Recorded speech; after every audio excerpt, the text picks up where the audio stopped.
periodically every couple of Fridays. Okay, so if you guys remember, last time we started discussing the order of magnitude estimate, and there's an example I did where I said the initial cost. So are we calling C as the cost? Yes, C. So C2 over C1 is the capacity, P2 over P1 to the power n, and then SEP C 2 over SEP C1. Right, so that's basically an order of magnitude estimate.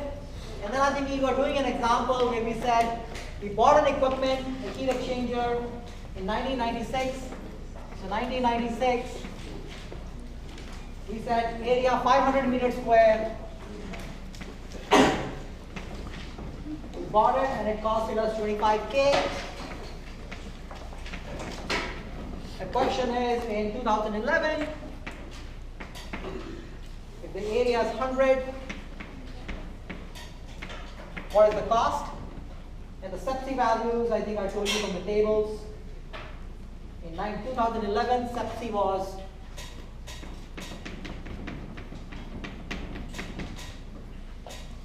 562, so yeah, 582. And in 1996, it was 382. Okay, so it's easy to figure out. All you want to figure out is the cost C2. So C2 is simply going to be equal to C1, which is 25K, times capacity 2, which is 100. So 100 divided by 500. We said use the cost exponent of 0.6 times SEPC in tier 2, which is 582, divided by 382. Can somebody please calculate that? 14,502. Okay, so these kinds of problems are fairly straightforward. There are a few different versions I can give you. In some problems, of course, I can put it like this, ask you for cost. In some cases, I can give you the cost, ask you to figure out cost exponent, and then make you use the cost exponent to solve the problem. So really, there are a few different versions, but they're all going to be equally trivial. So I don't want to spend much more time on this. And then we start talking about the study estimate. And that's when I think I'm going to start, I started using the screen, so I'm going to go back to that.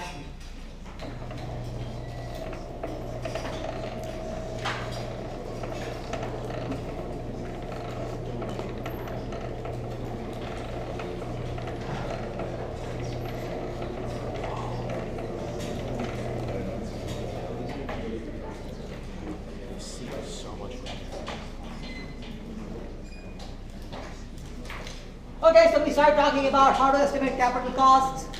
Shh. And we said to estimate the capital cost, we need a process flow diagram. In the process flow diagram, we look at each equipment and we figure out the cost of each equipment. So CP is the cost of each equipment. How we figure out CP, we'll talk about it a little bit later.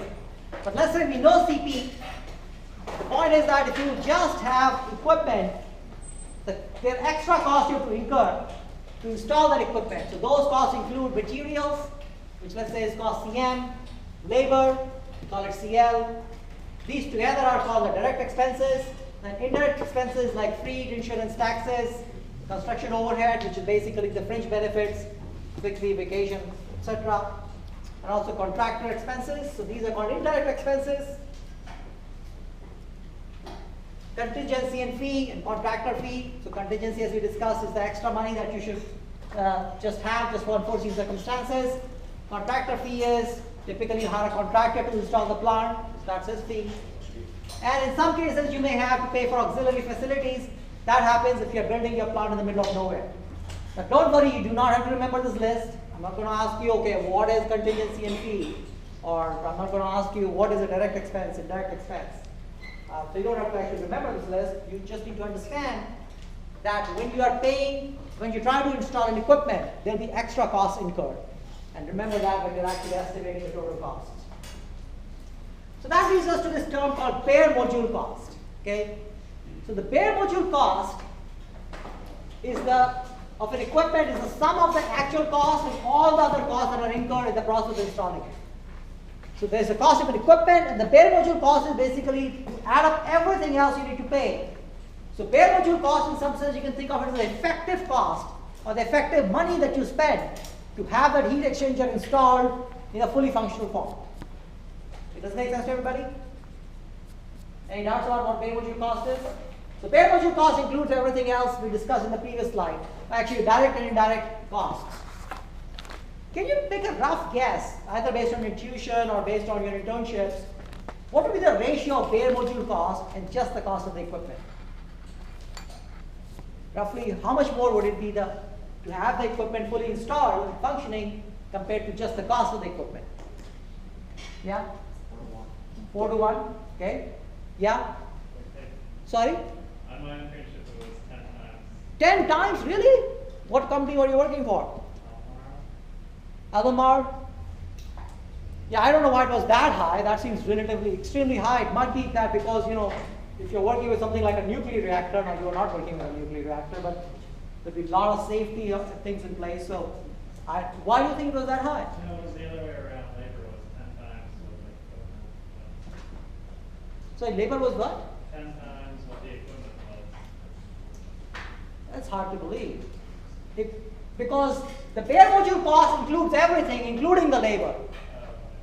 Now you're talking about operating labor or the labor to install the equipment? The installation and all these subsystems. That's really hard to believe. Normally the number is closer to about 4. Somebody's pocketing some money. But I don't know. But yeah, so more realistic number is 3 to 4, and you will see that where it comes from. But if that was 10, then I guess it was 10. Well, there must have been good reasons for it. Maybe they were using engineers to install the equipment. All right, so now so CBM. So C stands for cost, BM for bare module. Now superscript 0 stands for bare module cost at base conditions. And base conditions by definition of room temperature and 1 atmospheric pressure. Okay. Now, of course, anytime you actually want to install the plant, install an equipment, it may be at bare conditions, it may not be. That depends upon what the conditions are, right, in your flow diagram. But anytime you want to estimate the actual cost, you always start with first estimating CBM 0, and then you take into account the effect of increased pressure or material of construction. Okay? So you finally always want bare module, right? And bare module equipment might fairly be not working at standard conditions, but the way you start the design is you first calculate the cost under standard conditions, and then you take into account pressure and temperature. Okay, that's just how it is done. Again, this is not a fundamental law, so there's no real reason for it. It's just how it's done. The total module cost includes the bare module cost plus contingency and fee. Okay, so bare module is, as the word suggests there, total module includes also contingency and fee. So contingencies, as we discussed in the previous slide, is you always leave money for unforeseen circumstances. Maximum amount of money is leave because you just don't know. Suddenly prices, something may increase, there might be an accident.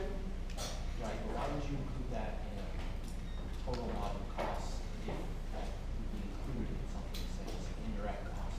Because it is not really a real cost. It's not an indirect cost because you can't ascribe it to anything, right?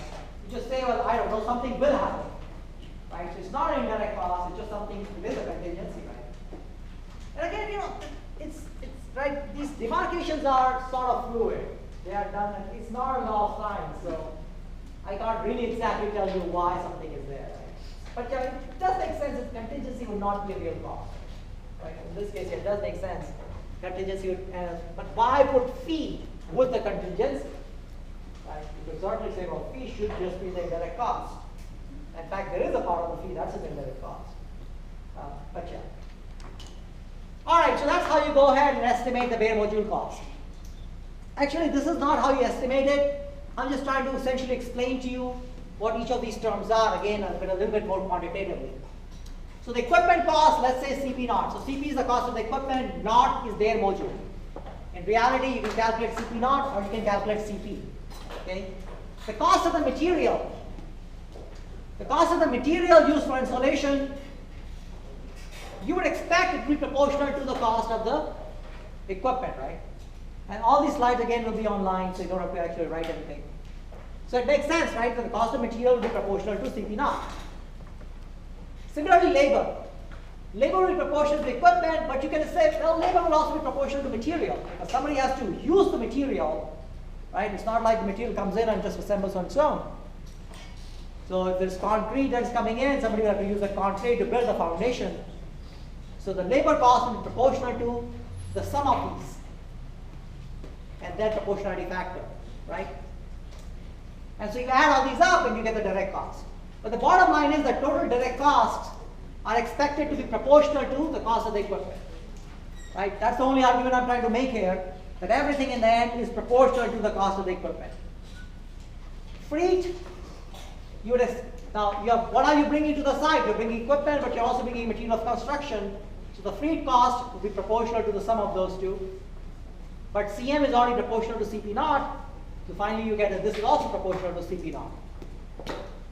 Overhead. Overhead will be proportional to how much labor you utilized. And the labor, you can already see, is proportional to CP naught. So finally you get that overhead is proportional as well. And similarly, engineering costs are also proportional, because engineering costs, the engineers, what are they going to work on? They're going to work on the actual equipment and on the installation. And so the whole point is that everything, in some sense, is proportional to CP naught. So if you know CP naught, and if you know these proportionality constants, you can actually figure out the cost of each. Does that make sense? And again, none of this you have to remember. The only part, really take-home message from this is that all these other indirect costs are proportional to the actual cost of the equipment. So if you know the proportionality constant, and if you know the actual cost of the equipment, you can figure out the total cost. Does it make sense? Okay. So here's an example. Here's an example of a carbon steel heat exchanger. So don't worry about all these multipliers, because they're really not that important. Just look at the actual cost. The cost of the equipment, let's say, is 100%, that's the base. The bare module cost in this case is 3.29 times. Okay, so your number 4 is actually very close, at least in this case. And let's look at the breakdown of the rest, 2.29. Material of construction, almost as much as the equipment itself. Labor, again, a very big portion. So you can see those two are typically the biggest. And of course, overheads. Now, overheads really are also really coming from the labor. So you can see the labor actually is significant. It is actually more than the equipment, but not 10 times. So that time still kind of surprises me. What is overhead? Overhead is medical benefits, sick leave, those kinds of things. So it's called overhead because it is really involved in salary, but you don't give it as cash. It's overhead. It's for the labor, but not directly given to the labor. Engineering, you can see, is actually a fairly small portion. Yeah? So is it common for the benefits to cost more to the company than actual salary? Not necessarily more. In this case, you can see it's actually about comparable, but actually, or in this case, actually, I guess yes. It's about comparable, but yeah, it used to be certainly the case. Now, these days, of course, more and more companies are reducing the benefits, so that number can change very easily, right? More and more companies are, obviously, there's a whole deal with Walmart not giving any benefits to its labor. So it depends on the company, but the good companies, the benefits are significantly very good, and a very big portion of the actual, if you look at the complete package. The benefits that we get as faculty, they used to be extremely good, comparable to our total salary in some sense. Okay, all right. So that's the bare module cost, and again, if you forget everything else, just roughly remember that the actual cost incurred in installing an equipment is 3 to 4 times the cost of the equipment itself. Okay. All right. So now let's talk about the total module cost. So remember, total module cost is the bare module cost plus contractor fee and contingency, and that is typically assumed to be 18%. So you add an extra 18% for contingency and fee. Okay? And this again is simply based on previous data. If you have, as I said, auxiliary facilities means where you are building the equipment, there's nothing else there. by the way, you have to remember this 18% you do have to remember. If I ask you to calculate total module cost, you have to remember that contingency and fee is 18% of the other costs. All right, so the auxiliary facility cost basically means if you are building your plant in the middle of nowhere, there will be a lot of supporting infrastructure you'll have to develop, like auxiliary buildings, bringing in utilities. So these kinds of plants are called grassroots plants. So grassroots plants are the plants which are coming up when there's nothing else around. And so there's all these extra costs are incurred, and these extra costs are assumed to be 50% of bare module costs. There should be no D here, at base conditions. Okay? So you add an extra 50% if you are building a grassroots facility to the bare module cost at base conditions. What does base condition mean? 1 bar. Water atmosphere pressure and room temperature. Okay. So now, of course, the question comes, so if you think about it, there are only two things we have to figure out. One, how do you figure out the cost of the equipment, right? Second, how to get the proportionality constant that multiplies the cost of the equipment to give us the bare module cost. Make sense? Yeah, everybody's with me so far? Okay, so now we're going to split this question into total cost estimation in two parts. First, how do you figure out the cost of the equipment? And again, I'm repeating myself. The second part is, how do you take into account all these other costs? So first, let's talk about the cost of the equipment. So we already talked about this. So the cost is typically proportional to the capacity to the power n, right? He said that's true for plants. That's certainly true for equipment as well. So this is you can obviously use this correlation. So if you know n for an equipment, you can certainly figure out the cost. But that is so actually, to explain this, let me show you this graph again. Yeah, so let me show you this graph. So the cost of an equipment is some capacity to the power n. So if you plot it on a log basis, you get a straight line. Does that make sense? Now if you plot a real data, right, do you really expect this will be a straight line in the entire range? No. Locally, everything is a straight line. So if a straight line is not a great fit, what would you try? What do you try if straight line doesn't work? Log plot. Well, it is already on log.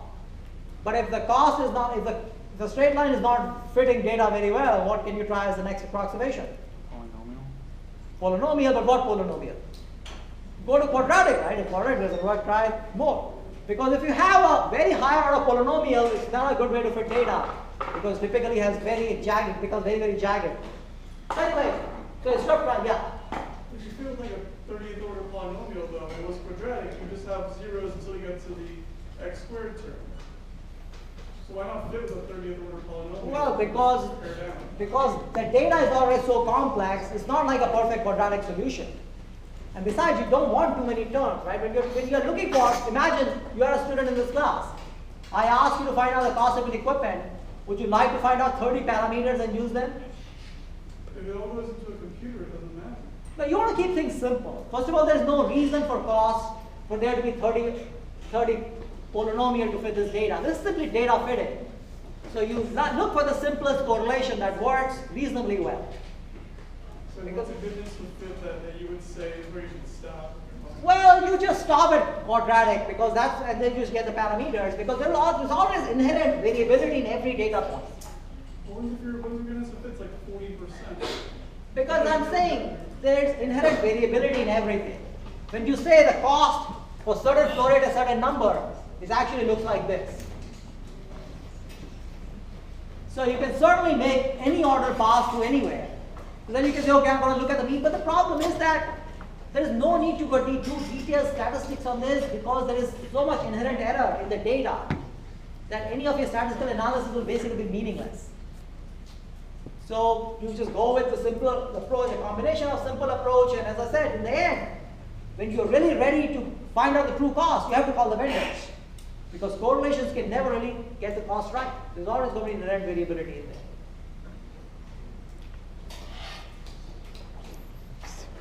Okay, so that's all this equation says. So if you think about it, let's forget this term. Let's not have this term right now.